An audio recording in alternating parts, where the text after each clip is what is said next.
সেখানে একটি বিষয় 21টি ছাত্র সংগঠনের মাঝে শুধুমাত্র বাংলাদেশ ছাত্র অধিকার পরিষদ ব্যতীত এবং ছাত্র শিবির ব্যতীত আর সকল ছাত্র সংগঠন এক বাক্যে এই বিগত এক বছর যতগুলো মবতন্ত্র কায়েম হয়েছে ঢাকা বিশ্ববিদ্যালয় ক্যাম্পাসে তার জন্য সরাসরি প্রত্যক্ষ এবং পরোক্ষভাবে ইসলামী ছাত্র শিবিরকে দায়ী করেছে এবং তারা তাদের কমিটি প্রকাশ না করে ঢাকা বিশ্ববিদ্যালয় শিক্ষার্থী সংসদ গ্রুপ যে রয়েছে সেই গ্রুপটা তারা ওইভাবে নিয়ন্ত্রণ করে যেখানে নারীদের সহ এবং ছাত্র নেতাদের নামে এবং বিভিন্ন সময় বিভিন্ন মব তৈরির জন্য প্রেক্ষাপট তৈরি করা হয় এবং তারা বারবারই পেছন দিক থেকে ষড়যন্ত্রমূলকভাবে যে রাজনীতি সেই রাজনীতি প্রচলিত বিভিন্ন হলে এবং হল প্রতিনিধি নামে যাদের 5 আগস্টের পরপর নিয়োগ দেওয়া হয়েছিল সেই বিষয়ে আজকে প্রশ্ন রাখা হয়েছে। তো সার্বিক প্রেক্ষাপটে 19টি ছাত্র সংগঠনই এক বাক্যে এটা আমাদের 1 নম্বর এজেন্ডা ছিল যে আগামীতে কখনো ঢাকা বিশ্ববিদ্যালয়ে আর এই গুপ্ত রাজনীতি থাকা চলবে না। এই গুপ্ত রাজনীতি নিষিদ্ধ করতে হবে। এন্ড কেউ যদি বলে যে আমরা আবারও আংশিক কমিটি প্রকাশ করব করে আবারও একটি অংশ রেখে দেব মপতন্ত্র কায়েমের জন্য, তাহলে ঢাকা বিশ্ববিদ্যালয়ে কোনো অভিভাবক থাকবে না, সম্মানবোধ থাকবে না। আপনি লক্ষ্য করে দেখবেন যে ভিসি স্যার, আমাদের সম্মানিত ভিসি স্যার সম্মুখে কী ধরনের মব কায়েম করা হয় বিভিন্ন সময়, শুধুমাত্র এই সেদিন না এর আগেও ঘটেছে। আমরা এই বিষয়গুলো আমরা তুলে ধরেছি এবং আমাদের সম্মানিত ভিসি স্যার সহ তারা উপস্থিত ছিল, তারা সবাই এই বিষয়ে সম্মতি জ্ঞাপন করেছে এবং তারা বলেছে হ্যাঁ এই বিষয়ে অবশ্যই তারা যে ধরনের পদক্ষেপ নেওয়া প্রয়োজন তারা সেই ধরনের পদক্ষেপ নেবে। আমরা একইভাবে আমাদের ছাত্র দলের পক্ষ থেকে ইতিমধ্যে 9 দফা প্রতিশ্রুতি ব্যক্ত করেছি যে আগামী ছাত্র রাজনীতি কী রূপরেখা কী হবে, ছাত্র দলের রাজনীতির রূপরেখা আমরা কিন্তু 3 আগস্ট ছাত্র দলের ঐতিহাসিক ছাত্র সমাবেশ আমরা প্রকাশ করেছি। সেই 9 দফার আলোকে আমরা ছাত্র রাজনীতি চালু রাখবো, আমরা সেটি নিশ্চয়তা দিয়েছি। যদি আর ব্যত্যয় ঘটে তাহলে অবশ্যই বিশ্ববিদ্যালয় প্রশাসন এবং সাধারণ শিক্ষার্থীদের নিকট থেকে আমরা প্রতিবাদ আশা করি। এবং সেই সাথে আমরা আজকের এই আমাদের জরুরি সভায় আমরা ছাত্রলীগের সন্ত্রাসীদের বিচার দাবি করেছি এবং সেখানে ছাত্রলীগের হল কমিটি, অনুষদ কমিটি, বিশ্ববিদ্যালয় কমিটি, সেন্ট্রাল কমিটি তাদের সবার লিস্ট আলোকে বিচারের আওতায় নিয়ে আসার জন্য পদক্ষেপ গ্রহণ করার জন্য অনুরোধ জানাচ্ছি। এটি খুব দুঃখজনক বিষয়, 1 বছর অতিবাহিত হয়ে যাওয়ার পর আজও আমাদের এই ধরনের অনুরোধ জানাতে হচ্ছে। তো তারা তাদের যে গাফলতি ছিল স্বীকার করেছে, তারা বলেছে এটি অবশ্যই তারা করবে। সেই সাথে আমরা আরেকটি বিষয় এখানে উল্লেখ করেছি যে বিগত 15.5 বছরে যে ধরনের ছাত্র রাজনীতির নামে সত্যিকার অর্থ সন্ত্রাসীদের অভয়ারণ্য ছিল ক্যাম্পাসগুলো, শুধুমাত্র ঢাকা বিশ্ববিদ্যালয় নয় বাংলাদেশের সকল ক্যাম্পাস। আমরা অনুরোধ জানিয়েছি সকলের নিকট 2001 সাল থেকে 2006 সাল এই সময়কালে যে ছাত্র রাজনীতি ছিল আপনারা সেখানে দেখবেন ছাত্রলীগের পরবর্তীতে যারা প্রেসিডেন্ট সেক্রেটারি হয়েছে, আপনি সোহাগ নাজমুল কমিটি এক্সাম্পল দিতে পারেন, এরপরের কমিটি যারা রয়েছে সবাই কিন্তু দেখবেন অধিকাংশ সময় তাদের হলেই ছিল, তারা হলে থেকেই তাদের রাজনীতি করতে পেরেছে, শীর্ষ নেতৃত্ব আর যারা ছিল তারা তো সবাই করতে পেরেছে। তো বিএনপির আমলে ওই শাসন আমলে অর্থাৎ 20 বছর আগের ঘটনাও আমরা ব্যাখ্যা দিয়েছি। সেই 20 বছর আগের যে শাসন ছিল সেখানেও একটি সহনশীল ছাত্র রাজনীতি চালু ছিল।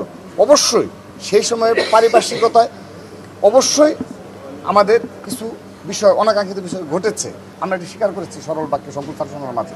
কিন্তু আমরা এই 15.5 বছরে সন্ত্রাসী ছাত্রলীগ যে ধরনের অভয়ারণ্য কায়েম করেছিল, ফ্যাসিস্টদের সহযোগী হিসাবে এমন কোনো অপকর্ম নাই তারা করে নেই, কিন্তু সে ধরনের ছাত্র রাজনীতি অতীতে কখনোই ছিল না এবং আগামীতে ইনশাআল্লাহ কখনোই আসবে না।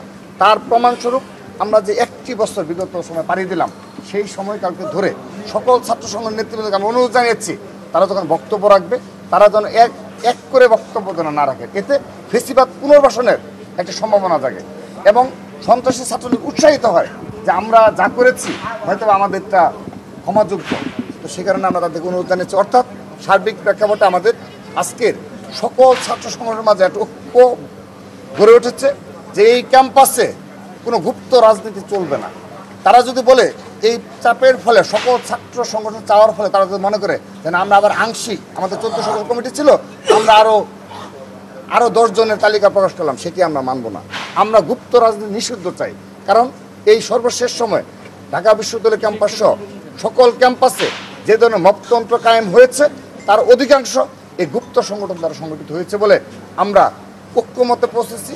এবং সেই সাথে ছাত্রলীগের সন্ত্রাসীরাও কিংবা ছাত্রলীগের যে সকল সমর্থক রয়েছে প্রত্যক্ষ সাক্ষী হিসাবে, প্রত্যক্ষদর্শী হিসাবে তারা এই সবগুলো অপছাত্র রাজনীতি প্রত্যক্ষদর্শী। তো স্বাভাবিকভাবে তারা ট্রমালাইজড এবং স্বাভাবিকভাবেই ছাত্র রাজনীতির প্রতি একটি বিরূপ মনোভাব কিন্তু রয়েছে, এটি ছাত্রদল স্বীকার করে।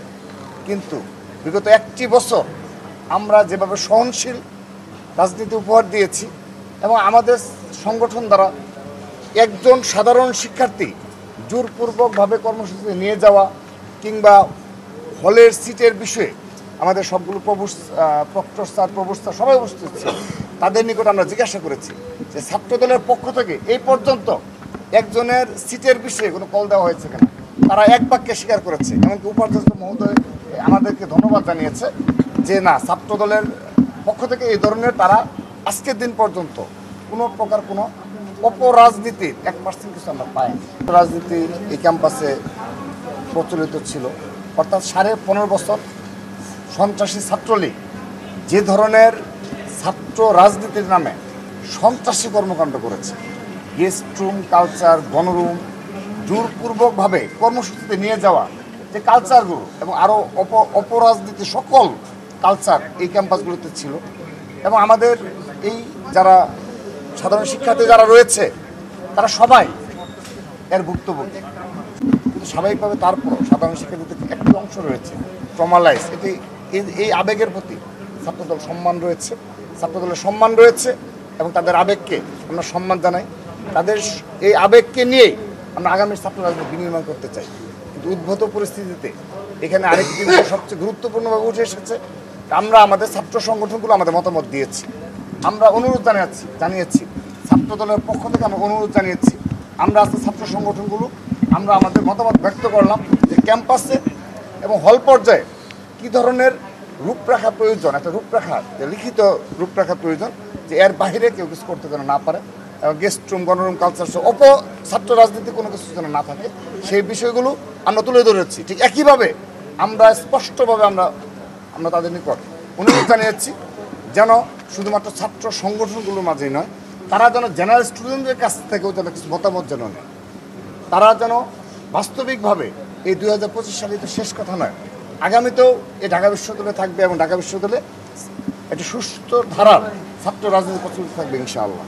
তো সেখানেও কী ধরনের রূপরেখা হওয়া উচিত আমরা বিশ্বাস করি আমাদের সাধারণ শিক্ষার্থীদের মাঝে সুচিন্তিত মতামতগুলো আসবে। আমরা অনুরোধ জানিয়েছি বিশ্ববিদ্যালয় প্রশাসনিক, তারা যেন সাধারণ শিক্ষার্থীদের মতামতগুলো নিয়ে এবং ছাত্র সংগঠনগুলোর মাঝ থেকে আজকে যে মতামতগুলো নেওয়া হলো তার প্রেক্ষিতে একটি ঐতিহাসিক রূপরেখা তারা প্রণয়ন করবে, আমরা সেই বিশ্বাস করি।